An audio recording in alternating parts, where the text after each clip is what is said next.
Olá, nós estamos aqui hoje tendo o privilégio de receber o professor Sabetai.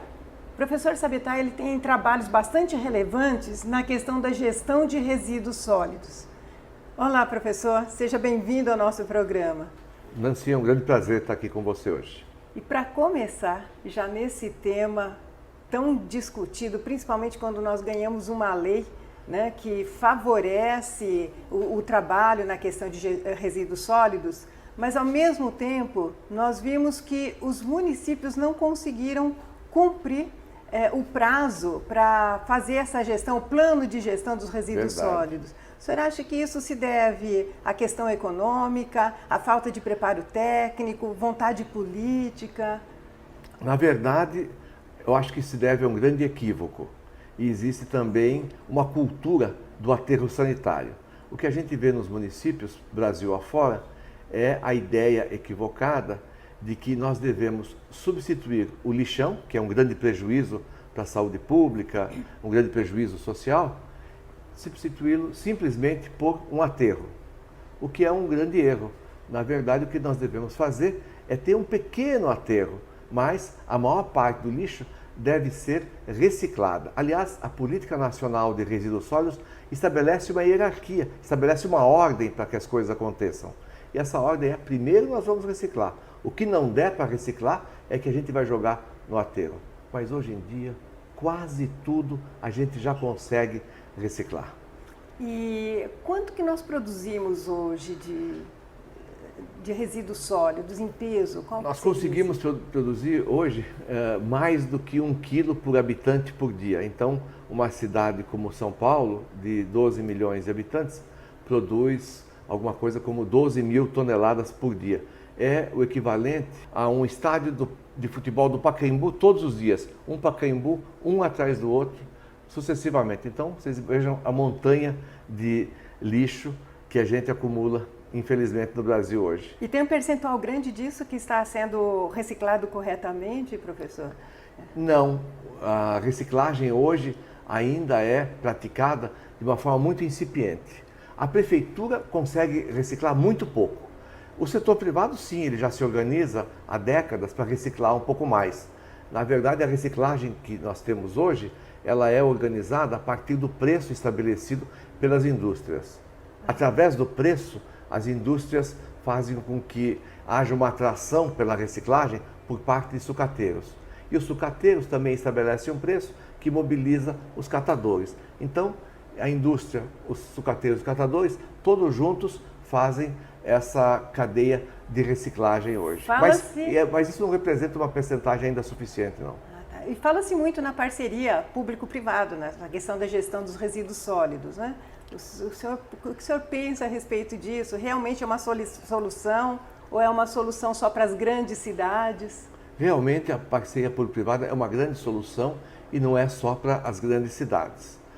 A primeira pergunta que você me fez sobre por que os municípios não estão ainda praticando tanto a reciclagem, não estão ainda envolvidos nesse processo, tem a ver muito com a questão da parceria público-privada. A parceria público-privada, chamada PPP, é uma forma de evitar que os municípios tenham que fazer investimentos. Porque o grande medo dos prefeitos é ter que gastar dinheiro. Infelizmente, no Brasil hoje, nós temos uma repartição dos recursos tal que o dinheiro fica concentrado no governo federal. Os municípios não recebem muito. Então, eles não podem fazer muitas despesas. A grande solução para isso é a parceria público-privada. Porque o lixo é o único produto da economia que permite a gente economizar muito dinheiro. Ele tem um custo quando você vai fazer a disposição final. Custo de transporte, quando você vai descartar o lixo, e custo também de aterramento. Aquele que recebe o lixo no aterro cobra. Então isso é um custo grande para os municípios. Eles têm medo de aumentar ainda esse custo, que já é alto. Então a parceria público-privada chega aqui num bom momento. É o momento em que livra os prefeitos de terem que gastar. Os investimentos na reciclagem podem ser feitos todinhos, ou quase todos. A prefeitura entra, digamos, só com o terreno. Os investimentos são feitos pelos parceiros privados. O empresário faz esse investimento. E aí ele consegue, a partir do aproveitamento econômico do lixo, porque tem muito dinheiro no lixo, Lixo, na verdade, é interessante dizer isso para o telespectador, lixo representa um equívoco do nosso olhar. Não existe lixo. O que existe é um conjunto de matérias-primas preciosas que a gente está descartando equivocadamente. O que a gente deve fazer é aproveitar esses recursos fantásticos e fazer a reciclagem, fazer muito dinheiro com isso. É o que o empresário vai fazer com esses investimentos. E compartilhando os ganhos com as prefeituras e dando muito emprego também e renda para a sociedade, para catadores, inclusive. Professor, ao mesmo tempo, nós ouvimos falar muito e nós sabemos que tem as associações dos catadores. Como que fica na parceria público-privado o interesse e o trabalho dessas associações? Dá para conciliar tudo isso? Não só dá para conciliar, como dá para dar um salto qualitativo, dá para a gente melhorar muito a situação dos catadores. Hoje, pensa-se em aproveitar o trabalho dos catadores apenas na triagem, na separação do lixo. E eles se sentem orgulhosos, muitas vezes até, porque não conhecem outra forma de trabalhar, em separar, por exemplo, o plástico em fardos, eles depois prensam aquilo, fica um cubo e vendem por R$1.000 a tonelada. E esse trabalho só de separação e prensagem, ele é a única forma de aproveitamento que as pessoas conhecem, a maior parte das pessoas só conhece isso como forma de aproveitar o trabalho dos catadores. Quando, na verdade, o aproveitamento maior, melhor do trabalho dos catadores é na efetiva reciclagem, não na triagem, não na separação só do lixo, mas sim no processamento dele. Então, esse cubo de plástico deve se transformar num saquinho plástico. Ele vai vender a R$1.000 para alguém que vai vender a R$20.000 um saquinho plástico depois. É muita coisa, o ganho é muito grande e o investimento necessário não é tão grande. E além do mais é feito pelos empresários, numa parceria público-privada. Então a ideia que os economistas chamam de agregação de valor nada mais é do que aproveitar aquela matéria-prima, aquele fardo de plástico e transformar ele num produto como, por exemplo, o saquinho plástico que todas as prefeituras usam nas salas de aula, usam nas escolas, nos postos de saúde, em todos os prédios públicos, diminuindo também os custos da prefeitura. A ideia é usar o trabalho do catador num processamento de nível mais alto. Então, eleva o padrão educacional deles, o padrão profissional e não deixa eles numa tarefa, às vezes até um pouco ineficiente, de ficar numa esteira tentando separar o lixo e até se confundir. Mecânico, né? Um trabalho mecânico que não é criativo. E acho que nessa linha ainda, o senhor tem uma obra que são os bilhões perdidos no lixo, que acho que vem de encontro com esse raciocínio, e onde o senhor coloca que, além de produzir energia, ou melhor que produzir energia, nós poderíamos estar reciclando, que acho que vem nessa linha do que o senhor está falando. É verdade. Algumas pessoas pensam, assim, muito bem lembrado por você, pensam muitas pessoas que o ideal é pegar esse plástico que está no lixo, papel, às vezes até material de poda de árvores, e até no entulho vem muita madeira, queimar tudo isso e fazer energia. Certo. Esse é um grande erro. O que a gente deve fazer é o aproveitamento desses materiais. Sob o ponto de vista da geração de energia, nós conseguimos fazer muito menos energia queimando do que se a gente fizer um outro produto. Por exemplo, o plástico, a gente consegue aproveitar só 10% do que ele tem lá de calor guardado nele, que eles chamam de poder calorífico, né? O calor que ele tem guardado nele, eu aproveito só uns 10% se eu fizer a queima. Mas se eu fizer um outro produto de plástico, eu consigo evitar mais de 70% do consumo de energia. Então é muito maior o ganho da sociedade em termos de energia quando eu faço um outro produto a partir do lixo em vez de queimá-lo. Gostaria também que o senhor falasse para nós de dois resíduos que são extremamente importantes dentro dessa linha, que é a compostagem, por exemplo, de podas de árvores que o senhor citou e que isso está ali na prefeitura, né? Eu acho que tem um volume razoável, e também de entulho, né? Ah, sim, muito bem lembrado. Realmente, com relação à compostagem, ela é muito, muito importante. 2/3 do lixo que nós produzimos em nossas casas é o lixo que a gente chama resto de comida, aquele lixo orgânico. Esse resto de comida, esses 2/3, imagina só, tem muita água lá dentro. Metade disso tudo é água. Se ele representa 2/3 do total do lixo e metade é água, quer dizer que 1/3 do problema do lixo já fica resolvido se nós retirarmos a água. E a compostagem nada mais é do que pegar esse total de resíduos que a gente chama de orgânico, de resto de comida, e colocar em alguns montinhos. E nesses montinhos, dentro de um cimentado com uma leve inclinação, a água vai escorrer, um pouquinho vai evaporar e a água vai sair. Podemos tratar essa água, não virou aquele líquido que chamam de chorume, né, que é uma fonte de poluição. E aí a gente tem o aproveitamento ainda dessa água, o reuso, que está faltando hoje, mas mais importante que sobra um fertilizante a partir desse processo de compostagem. É um processo natural.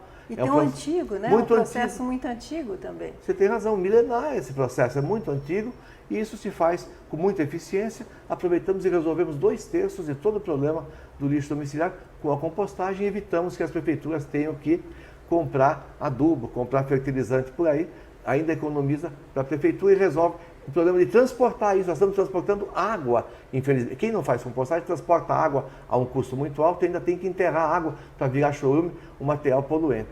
Então essa é a questão do composto. Mas você me perguntou também... Também do entulho, porque tem muito entulho de obras e talvez, acredito que não esteja sendo utilizado da maneira mais adequada. Dizem até, Lance, que cada 3 casas eu poderia fazer uma 4ª casa com os resíduos, com o entulho que sobra. E não seria interessante em programas habitacionais, por exemplo? Sim, você tem razão. Programas habitacionais, a prefeitura pode aproveitar para fazer o tijolo, nós podemos aproveitar para fazer blocos de cimento, podemos aproveitar não só no programa habitacional, um programa de pavimentação, ele fica na base do asfalto, podemos aproveitar como um programa de saneamento, por exemplo, a prefeitura pode fazer manilhas, bocas de lobo, pode fazer guias, sarjetas, postes, podemos fazer ponto de ônibus, lajotas para calçamento, podemos fazer vigas e colunas para viadutos e pontes, uma infinidade de artefatos podem ser feitos a partir do entulho que hoje é gerado, muita gente não sabe disso, numa proporção muito maior do que a de lixo domiciliar. Nós geramos mais ou menos 1 quilo de resíduos domiciliares por dia e 1,5 kg de entulho por dia. É muito mais entulho gerado do que o lixo domiciliar. Então temos que aproveitar isso. É muita coisa e depende de uma conscientização, de uma cultura política também. Sim. Né, que é um material de muito valor que nós estamos jogando fora. E que as prefeituras podem aproveitar para o programa habitacional. É o programa Me Entregue Seu Entulho e eu vou lhe devolver uma creche, uma escola, um posto de saúde e uma casa popular. Que ideia maravilhosa, né? É simples fazer. Professor, agora, além dos materiais que nós já conhecemos, dos resíduos, que existe uma motivação também para a reciclagem, que é o caso das latinhas, do papelão, o senhor teria alguma outra sugestão para aproveitamento, para algum programa nesse sentido? Sim, então, nós temos o aproveitamento intensivíssimo do plástico e tem muito dinheiro envolvido no plástico que eu mencionei. Falei do saco plástico, pode-se fazer o cestinho, pode-se fazer vassoura, pode-se beneficiar o PET, por exemplo, que é esse das garrafas de água, e a gente pode fazer disso uma coisa que se chama flake, que é um processamentozinho que leva depois à produção de tecidos, de roupas. A gente não sabe que a garrafa plástica vai virar roupa depois, né? E muitos outros produtos, tudo que a gente tem de resíduo pode ser aproveitado. Nós podemos fazer, por exemplo, eu vi outro dia numa cooperativa, estavam fazendo do vidro bolinhas de gude para crianças, ou o plástico plano estavam cortando em pedacinhos de 30 por 30 centímetros, ou de 20 por 20, e fazendo um mosaico para fazer janelas também. Então você pode fazer um lingote com aquele material metálico. Então tem um aproveitamento de tudo que você chama de lixo, tudo pode voltar a ser aproveitado. A lata de alumínio, então, vira uma outra latinha a cada 42 dias. O Brasil é campeão mundial na reciclagem de lata de alumínio, já chegamos em 98%. E nós temos um povo criativo, está existindo um investimento nas escolas também de design. Eu acho que tudo isso pode colaborar para que gradativamente nós vamos achando aí soluções e estimulando esse uso desse material. Você tem razão, o artesanato, a partir do que se chama de resíduo, mas são todos os materiais. As pessoas pensam que lixo é alguma coisinha que sobra. Não, na verdade, todo o processo produtivo, toda a produção de todas as fábricas, de todo o mundo, de todos os dias, mais cedo ou mais tarde vai parar no lixo. Uma camisa, um celular, um óculos, tudo isso pode demorar um pouco mais, um pouco menos, mas vai acabar no lixo. Então, lixo vai receber tudo que nós estamos produzindo. Todos os materiais estão lá. Então, nós podemos fazer de tudo com aquilo que está no lixo. Muito bem. Para finalizar, professor, queria saber qual a recomendação que o senhor daria para vereadores, prefeitos, mesmo as donas de casa e prefeituras que têm aí um volume de resíduos sólidos para se integrar, para realmente que a gente consiga mais resultados nessa gestão, que é um problema para todos nós e pode ser uma solução também para todos nós. De fato, a sugestão que eu deixaria para as prefeituras, eu resumiria numa única palavra: reciclagem. Pratiquem a reciclagem. Procurem implantar centrais de reciclagem integral do que vocês chamam, o que nós todos chamamos hoje de resíduos. Se nós praticarmos a reciclagem, implantarmos centrais de reciclagem, a coleta seletiva vai fazer sentido, porque hoje as pessoas estão separando e se sentem traídas quando estão vendo que depois o lixo é misturado e jogado no aterro. Então, vamos fazer a coleta seletiva ser uma coisa consequente, vamos aproveitar isso tudo numa central de reciclagem, vamos beneficiar tudo que chegar na central, vamos dar emprego para todos os catadores e para muitas outras pessoas. Os catadores ainda são em número muito pequeno, perto de todo mundo, todas as pessoas que precisam trabalhar nas centrais de reciclagem. Vamos fazer a parceria público-privada, vamos envolver os empresários, vamos cobrar impostos depois desses novos negócios que a reciclagem pode proporcionar. Isso pode ser feito também na casa de cada um de nós, podemos fazer a compostagem nas composteiras, tudo isso é possível. Vamos praticar a reciclagem. Bem, conversar com o professor Dr. Sabetay Calderoni é sempre uma aula, é um assunto que não se esgota. Queremos tê-lo mais vezes aqui conosco e muito obrigada pela sua participação, pela sua colaboração e por todo o trabalho que o senhor faz na gestão de resíduos sólidos. Eu que agradeço pela oportunidade de poder falar a vocês e a todos os telespectadores.